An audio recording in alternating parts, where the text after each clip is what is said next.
Selamat pagi, perkenalkan nama saya Eka Puspita, NIM 203020202031, jurusan Pendidikan Bahasa dan Seni, Prodi Pendidikan Bahasa dan Sastra Indonesia. Di sini saya akan mengungkapkan pemahaman saya mengenai menulis kreatif cerpen. Menulis kreatif cerpen yaitu cerita pendek. Jakob Sutmadjo mengungkapkan bahwa cerita pendek adalah seni, keterampilan menyajikan cerita yang di dalamnya merupakan suatu kesatuan yang utuh, menunggal dan tidak ada bagian-bagian yang tidak perlu, tetapi juga ada bagian yang terlalu banyak.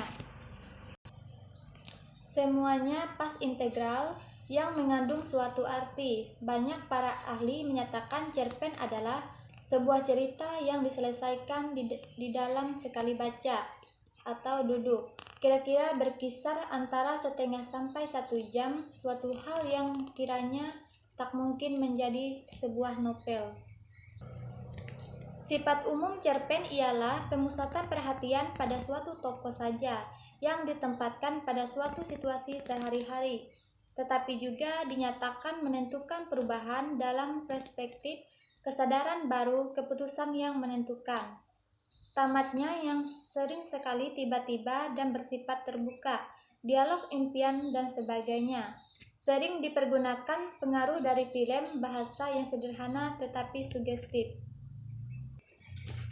Membaca cerpen merupakan aktivitas komunikasi yang kompleks, karena di dalamnya terdapat kegiatan penerjemahan simbol untuk mengetahui isi yang terpusat ataupun yang tersirat di dalam cerpen yang tertulis oleh pengarang. Dapat disimpulkan bahwa cerpen merupakan suatu cerita fiksi yang berbentuk prosa yang singkat dan pendek unsurnya, terpusat pada suatu peristiwa pokok. Jumlah dan pengembangannya pelaku terbatas dan keseluruhan cerita memberikan kesan tunggal. Keutuhan atau kelengkapan sebuah cerpen dapat dilihat dari segi-segi unsur yang membentuknya.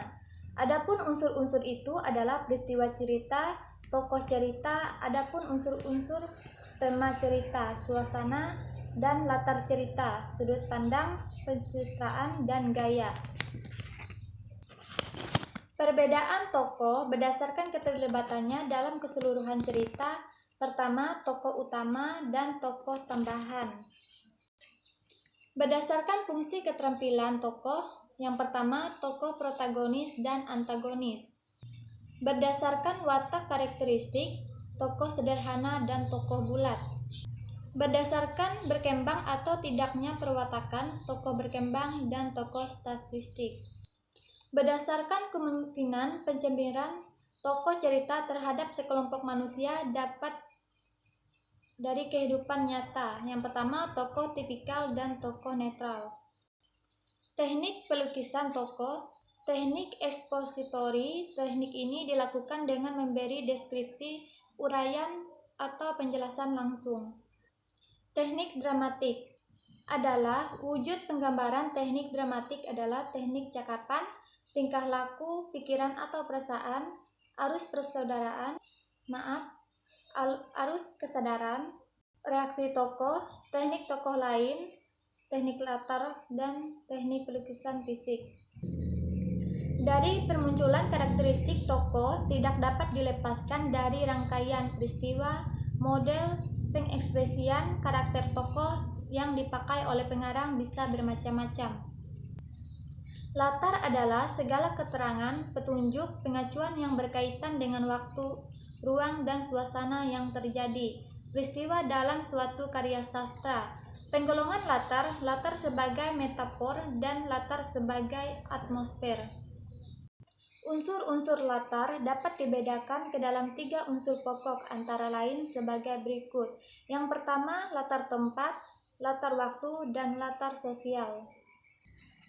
Ada beberapa sudut pandang yang tiap-tiap ketuhanan suatu cerita dalam suatu karakter sebagai pandangan secara emosional, terlibat atau terlepas akan memicu titik kesadaran pembaca sehingga masuk dalam cerita. Sudut pandang pesona ketiga yaitu dia, sudut pandang pesona pertama yaitu aku. Terdapat beberapa unsur. Yang pertama, unsur leksikal dan unsur gramatikal. Retorika merupakan suatu cara penggunaan bahasa untuk memperoleh efek teknis.